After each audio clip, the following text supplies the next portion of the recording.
ஓம் நம சிவாய நமக. தென்னாடுடைய சிவனே போற்றி, எந்நாட்டவர்க்கும் இறைவா போற்றி. தலையில் தினமுமே பெண்கள் தங்களது கூந்தலில் பூ வைத்து கொண்டு எங்கு சென்றாலும் இந்த பூவானது வைத்து கொண்டு செல்வது அவர்களுக்கு மனதிற்கு ஒரு உற்சாகத்தையும் நல்ல ஒரு எண்ணங்களையும் கொண்டு வந்து சேர்க்கும் அப்படிங்கிறது ஒரு ஐதீகம். அப்படி நீங்கள் தலையில் வைக்கக்கூடிய பூக்கள் எந்த மாதிரியான பூக்களை வைக்கணும், தப்பி தவறியும் பார்த்தீங்கன்னா தலையில் வைத்த பூவை திரும்ப இந்த மாதிரி பயன்படுத்தி விட்டு திரும்ப தலையிலேயே வைக்கக்கூடாது இப்படின்னு பல விஷயங்கள் இருக்குது. இதெல்லாம் முறைப்படி கடைபிடித்தால் தான் எப்பொழுதும் பெண்களுடைய கையில் அந்த செல்வ கடாட்சம் இருக்கும், பணப்புழக்கம் அப்படிங்கிறது இருந்து கொண்டே இருக்கும். இந்த தவறான அதாவது பூ வைப்பதில் கூட பார்த்திங்கன்னா சில தவறான விஷயங்களை பெண்கள் செய்யத்தான் செய்கிறாங்க. அது என்ன அப்படிங்கிறத சரியாக தெரிந்து கொண்டு அதற்கப்புறம் அதை முறைப்படி செய்யுங்க. நல்ல உங்களுக்கு செல்வ வளம் பணவரவு எல்லாமே இருந்து கொண்டு தான் இருக்கும். இயற்கையிலேயே பெண்களுடைய அந்த கூந்தல் பார்த்திங்கன்னா மனமுடையதாக புராணங்களில் கூறப்பட்டுள்ளது. அத்தகைய மனவாசம் மிகுந்த கூந்தலுக்கு பார்த்திங்கன்னா மேலும் அந்த மனம் சேர்க்கும் வகையில் இந்த பூச்சூடி அழகு பார்க்கிறார்கள். பெண்களுடைய அழகிற்கு தங்களது தலையில் வைத்துக்கொள்ளும் பூக்களும் ஒரு காரணமாக இருக்கும்.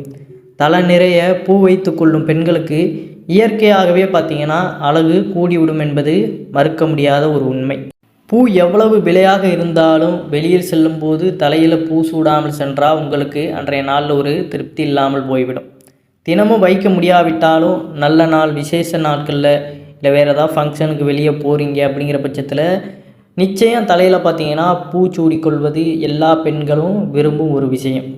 கட்டாயம் அது அனைத்து பெண்களுக்கும் இருக்கும் எண்ணமாக இருக்கும். இப்போ உள்ள பெண்கள் பார்த்திங்கன்னா சில ஜென்ரேஷன் பார்த்திங்கன்னா ரொம்ப ஃபேஷனுங்கிற பேரில் இருந்தாலுமே எப்போதும் பூ சூடிக்கொள்வது தான் பெண்களுக்கு ஒரு மிகுந்த நல்லது. அது அழகுக்குன்னு இல்லாமல் உடல் சம்மந்தப்பட்ட ஆரோக்கியமும் அடங்கியிருக்கு அப்படிங்கிறது. அந்த மைண்டு எப்பொழுதும் பார்த்திங்கன்னா ரிஃப்ரெஷிங்காக இருக்கும்.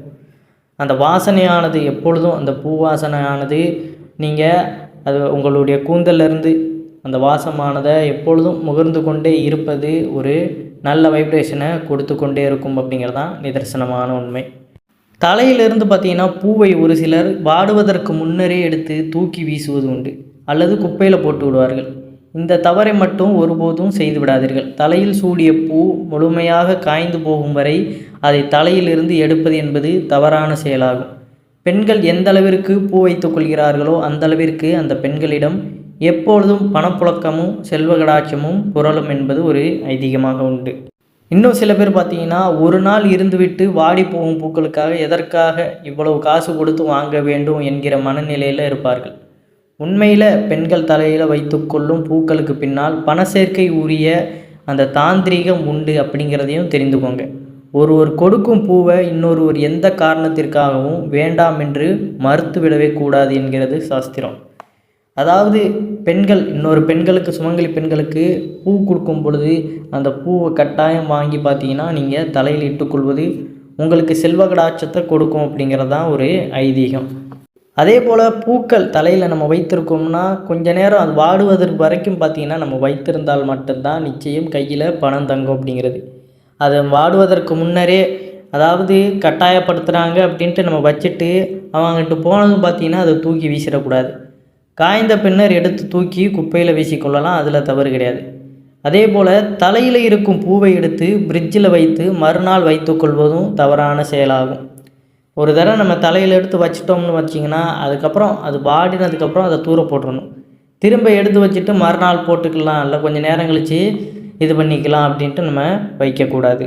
தினமும் உங்களால் பூவை எடுத்து போட முடியலனாலும் பரவாயில்ல, வாரத்திற்கு ஒரு முறை இந்த வெள்ளிக்கிழமைகளில் இல்லை விசேஷ நாட்களில் நல்ல விசேஷ நாட்கள் வரும்பொழுதும் தலை நிறைய பூச்சூடி மங்களகரமான முகத்துடன் இருந்து பாருங்கள். உங்களிடம் பார்த்தீங்கன்னா பணவரவு தடையில்லாமல் வந்து கொண்டே இருக்கும்.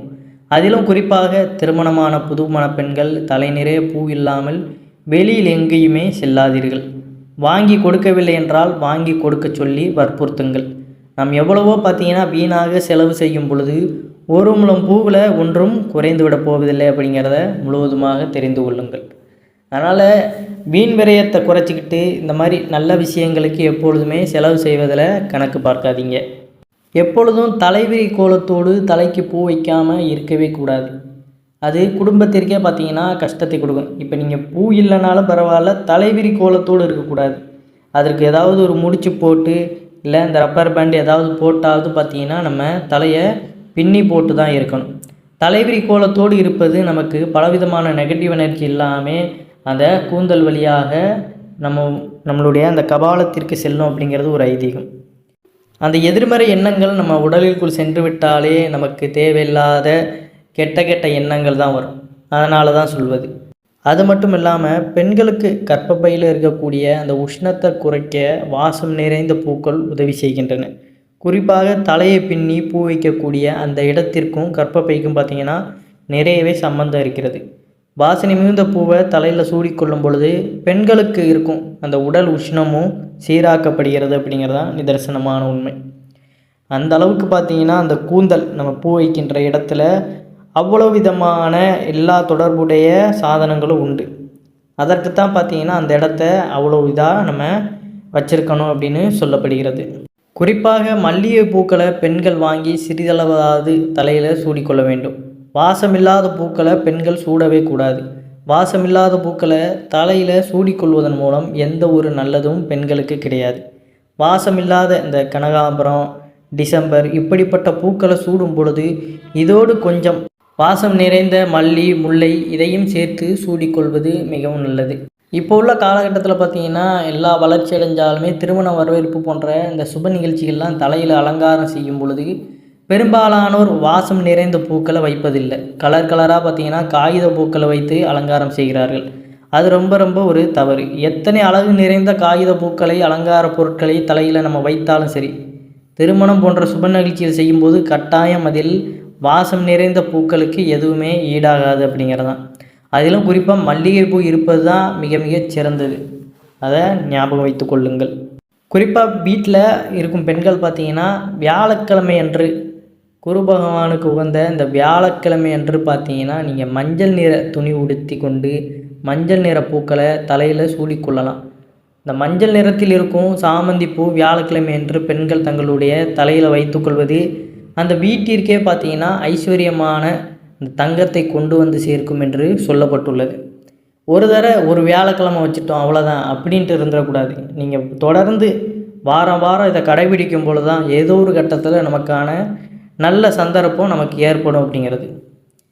நானும் வச்சுக்கிட்டு தான் இருக்கேன் அப்படின்ட்டு அதை ஒரு 2-3 தடவை வச்சுட்டு ஒரு மாதிரி சலிப்படைஞ்சு போயிடக்கூடாது. தொடர்ந்து நம்ம வைத்து கொண்டே இருக்கும்பொழுது ஏதோ ஒரு சூழ்நிலையில் நமக்கான நல்ல யோகங்கள் வந்து சேரத்தான் செய்யும். அந்த நேரத்தில் அதை நம்ம பிடிச்சிக்கிட்டு அதை நம்ம எடுத்துக்கொள்ளணும். இப்படியாக பெண்கள் எப்பொழுதுமே பார்த்திங்கன்னா தலையில் பூக்களை சூடிக்கொள்வது அவர்களுக்கு சரி, அவர்களுடைய குடும்பத்திற்கும் நன்மை அளிக்கும் அப்படிங்கிறதான் நிதர்சனமான உண்மை. நம்பிக்கை உள்ளவர்கள் பூக்களை முறைப்படி முதல் தடவை எடுத்து வச்சிட்டிங்கன்னா அது வாடுற வரைக்கும் அப்படியே தலையில் வச்சுருங்க. திரும்ப எடுத்துகிட்டு கொஞ்சம் நேரம் கழித்து வச்சுக்கலாம் அப்படிங்கிற அந்த பேச்சுக்கு இடம் கொடுக்காதீங்க. எப்பொழுதும் பெண்களுடைய தலையில் பூ இருப்பது அவர்களுக்கு நன்மை அளிக்கும் அப்படிங்கிறத உணர்ந்து கொள்ளுங்கள். நிறைய பேர் இப்போது பார்த்தீங்கன்னா பூவை வாங்கி உடனடியாக தலையில் சூட்டிக்கொள்வது கிடையாது. அந்த பூவை ஃப்ரிட்ஜுக்கு தான் கொண்டு வைப்பார்கள். வாங்கிய பூவை கவரில் கட்டி டப்பாவில் போட்டு ஃப்ரிட்ஜில் வைத்து விட்டு அது வாடும் தருவாயில் தான் தலையில் எடுத்துக்கொண்டு வைக்கின்றார்கள். இது பார்த்தீங்கன்னா ஒரு தவறான செயல் அப்படின்னு குறிப்பிடப்பட்டுள்ளது. வாடிய பூக்களை பெண்கள் கட்டாயம் சூடிக்கொள்ளக்கூடாது. வாடிய பூவை பெண்கள் தலையில் சூட்டக்கூடாது என்றால் அப்போது இறைவனுக்கு கட்டாயம் லேசாக வாடிய பூக்களை கூட இறைவனுக்கு சூட்டக்கூடாது. நிறைய கோவில்களில் வாசலில் பூக்கட்டி விற்பனை செய்வார்கள். அந்த பூ சிறிது நேரத்தில் பாதி வாடி இருக்கும். ஆனாலும் அந்த பூ அந்த கடையில் விற்பனைக்காக இருக்கும். நாமும் வேறு வழி இல்லாமல் அந்த பூவை வாங்கி கொண்டு போய் இறைவனுக்கு கொடுப்போம். எப்பொழுதுமே பார்த்தீங்கன்னா விற்பவர்களாக இருந்தாலும் சரி, வாங்குறவர்களாக இருந்தாலும் சரி, வாடிய பூக்களை மற்றவர்களுக்கு கொடுக்கவும் கூடாது. அதை வாங்குறவர்களும் அதை பார்த்து வாங்கணும். வாடியது அப்படிங்கிறதே எதிர்வினையை தான் குறிக்கின்றது. அதனால் பார்த்திங்கன்னா எப்பொழுதுமே இறைவனுக்காக கோயிலில் கொண்டு போய் கொடுக்கறதுலையும் சரி, தலையில் வைத்துக்கொள்வதிலையும் வாடிய பூக்களை பெண்கள் வைத்துக்கொள்ளக்கூடாது அப்படிங்கிறது நியதி. இதற்கு பின்னால் பார்த்திங்கன்னா ஒரு வரலாறு கதை இருக்குது. அதையும் நம்ம இதில் சுருக்கமாக பார்க்கலாம். பூவில் வாசம் கொண்ட மதனமோகினி பூக்களை சூடிக்கொள்பவர்களும் பூக்களை வாங்கி கொண்டு போய் இறைவனுக்கு சாத்துபவர்களுக்கும் நிறைய கஷ்டங்களை கொடுத்து வந்தார். அந்த மதனமோகினியை முருகப்பெருமான் அழைத்து தண்டிக்கும் தருவாயில் மதனமோகினி முருகப்பெருமானிடம் மன்னிப்பு கேட்டு சாப விமோச்சனத்தை பெறுகிறாள். அந்த சமயம் பார்த்தீங்கன்னா மதனமோகினி முருகப்பெருமானிடம் ஒரு வாக்கும் கொடுக்கிறார். இனி புத்தம்புது பூக்களை சூடக்கூடிய பெண்களுக்கு நான் எந்த கஷ்டத்தையும் கொடுக்க மாட்டேன். புதுசாக பூத்த பூவை இறைவனுக்கு கொண்டு போய் கொடுப்பவர்களுக்கும் எந்த சுமையும் கொடுக்க மாட்டேன் அப்படின்னு வாக்குறுதி கொடுக்குறார். அதே போல் வாடிய பூக்களை சூடும் பெண்களுக்கும் வாடிய பூக்களை இறைவனுக்கு கொடுக்கக்கூடிய பக்தர்களுக்கும் கஷ்டத்தை கொடுப்பேன் என்று வாக்கையும் முருகப்பெருமானுக்கு கொடுத்து சாப விமோசனம் பெற்றார் என்பது புராண கதையாக இருக்கின்றது. இன்றும் மதினமோகினி பார்த்தீங்கன்னா பூக்களில் வாசம் செய்கிறாள் என்பது நம்பிக்கையாக இருந்து வருகிறது. இதுவும் ஒரு காரணமாக வாடிய பூக்களை நம்ம சூடுவதனால நமக்கு பிரச்சனைகள் ஏற்படும் அப்படின்னு குறிப்பிடப்பட்டுள்ளது. மதனமோகினியின் சாபத்திற்கு பார்த்தீங்கன்னா நம்ம ஆளாயிடக்கூடாது அப்படிங்கிறதுனால வாடிய பூக்களை சூடுவதும் இறைவனுக்கு படைப்பதையும் நம்ம தவிர்ப்பது நல்லது. எங்களுக்கு பூ வைக்கிற பழக்கமே இல்லை அப்படிங்கிற பெண்களுக்கும் பார்த்தீங்கன்னா எப்பொழுதுமே எதிர்வினைகள் சூழ்ந்திருக்கும் அப்படின்னும் குறிப்பிடப்பட்டுள்ளது. பூ வைக்காதவர்களுக்கும் மதனமோகினியின் சாபம் கிடைக்கும் அப்படிங்கிறது ஐதீகம். பெண்ணாக இருந்தால் ஒரு பூவையாவது பார்த்தீங்கன்னா தினமும் தலையில் சூடிக்கொள்ளுங்கள். அந்த பூ வாடிய பிறகு அதை எடுத்து போட்டுவிட்டு புது பூவை சூடிக்கொள்ளுங்கள். பெண்கள் பூவை சூடிக்கொள்ளும் பொழுது இந்த மந்திரத்தையும் சொல்லுங்கள். இன்னும் ஒரு சிறப்பான விஷயமாக இருக்கும். ஓம் திரிபுர தேவியே மங்களபிக ரட்சிப்பாய் அப்படிங்கிற இந்த மந்திரத்தை கூறுவது சிறப்பு. இந்த மந்திரம் பார்த்திங்கன்னா நிறைய நேர்மறை ஆற்றல்களை நமக்குள்ளே தக்க வைத்து கொள்ளக்கூடியதாக இருக்குது. அதனால் பார்த்திங்கன்னா எப்பொழுதுமே பூக்களை நம்ம மாற்றி திரும்ப வைக்கும் பொழுது இந்த மந்திரத்தை கூறி வைப்பது மிகவும் சிறப்பு வாய்ந்த ஒன்றாக இருக்கும். அதனால் பெரும்பாலும் பார்த்திங்கன்னா நம்ம முன்னோர் வழியில் இயற்கையான சூழலையே நம்ம பின்பற்றுவது மிகவும் சிறந்தது. பன்னீர் ரோஜா, செண்பகப்பூ, மனரஞ்சகம், மல்லி, முல்லை வாசம் நிறைந்த ஜாதி மல்லி என்று இப்படிப்பட்ட பூக்களை தொடர்ந்து பெண்கள் தங்களுடைய தலையில் சூடிக்கொள்ளும் பொழுது பெண்களுக்குள்ள ஒரு நேர்மறை ஆற்றல் அதிகரித்து அவர்களை உற்சாகமாக வைத்து கொள்ளக்கூடிய வேலையையும் இந்த பூக்கள் செய்கின்றது. விதவை பெண்கள், அதாவது பார்த்திங்கன்னா கணவனை இழந்த பெண்கள் பார்த்திங்கன்னா பூவும் போட்டு வைக்கக்கூடாது அப்படின்னு சாஸ்திரத்தில் சொல்வது உண்டு. சரி, இந்த விஷயத்திற்கு எல்லாம் விதவை பெண்களுக்கு மட்டும் ஏன் விதிவிலக்கு? பூவும் பொட்டும் கணவனை இழந்த பெண்கள் ஏன் வைக்கக்கூடாது? இந்த கேள்விக்கான பதிலையும் நம்ம இதில் தெரிந்து கொள்வோம். பொட்டு என்பது பார்த்திங்கன்னா அந்த காலத்தில் தாலியில் கோர்க்கக்கூடிய பொட்டை தான் குறிப்பிட்டு சொன்னார்கள். கணவர் இறந்த பிறகும் அவர் கட்டிய தாலியை கழுத்தோடு போட்டு கொண்டிருந்தால் பெண்களுக்கு பார்த்திங்கன்னா மீண்டும் மீண்டும் கணவனின் ஞாபகம் வந்து கொண்டே இருக்கும். அது அவர்களுக்கு வருத்தத்தை கொடுக்கும் அல்லவா? ஆகவே தான் தாலி பொட்டை நீக்க வேண்டும் என்பது அர்த்தம். பொட்டு என்பது பார்த்திங்கன்னா குங்குமத்தை குறிக்கக்கூடிய சொல்லல்ல. விதவை பெண்கள் குங்குமம் வைத்து கொள்வதில் எந்த ஒரு தவறும் கிடையாது. அதையும் ஞாபகம் வைத்து கொள்ளுங்கள்.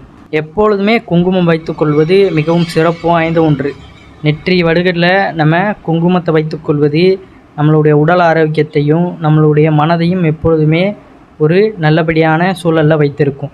பூவும் பார்த்திங்கன்னா பெண் குழந்தைகள் பிறந்ததிலிருந்து, அதாவது 1 வயது ஆரம்பத்திலிருந்தே அந்த குழந்தைக்கு பூ வைத்து அழகு பார்ப்போம். திருமணமான பின்பு ஒரு குறிப்பிட்ட வயசு வரும்போது பெண்கள் இந்த பூவை தலையில் சூடிக்கொள்ளும் பொழுது அந்த பூவில் இருக்கும் வாசம் அவர்களுடைய உணர்ச்சியில் சில மாற்றங்களை ஏற்படுத்தும். கணவரை இழந்த பெண்களுக்கு அப்படிப்பட்ட பாதிப்புகள் எதுவும் வந்துவிடக்கூடாது என்ற ஒரு காரணத்தால் தான் கணவர் இறந்த பின்பும் பார்த்திங்கன்னா விதவை பெண்கள் பூ சூட வேண்டாம் என்று நம்முடைய முன்னோர்கள் சொல்லப்பட்டுள்ளது. அதாவது கணவனை இறந்த பெண்கள் பார்த்திங்கன்னா பூவும் பொட்டும் தாலியில் வைத்திருப்பது அப்படிங்கிறது அவர்களுக்கு அவர்களுடைய அன்பான அந்த கணவனை இழந்தது அப்படிங்கிறது மீண்டும் மீண்டும் அந்த வாழ்க்கை முறையிலிருந்து அவர்களை விடுபட்டு வருவது ரொம்ப ஒரு சோகமான நிலையாக இருக்கும். ஏன்னா கடந்து போக பழகிக்கொள்ளணும். ஏன்னா இப்போ இருக்கிற நம்ம கூட இருக்கிற எல்லாருமே பார்த்திங்கன்னா ஒரு காலத்தில் நம்மளை விட்டு போகத்தான் போகிறார்கள். அதனால் அதை கடந்து போக பழகுவதற்குத்தான் இவ்வாறான விஷயங்களை ஈடுபடுவது. அவர்கள் வைத்திருக்கிற உடைகளாக இருக்கட்டும் எல்லாத்தையுமே தவிர்த்து விடுவார்கள். ஒரு நிமிடம் அந்த நினப்பு வந்துட்டாலே அந்த நினப்பானது அவ்வளோ சீக்கிரம் போவது கிடையாது தான்.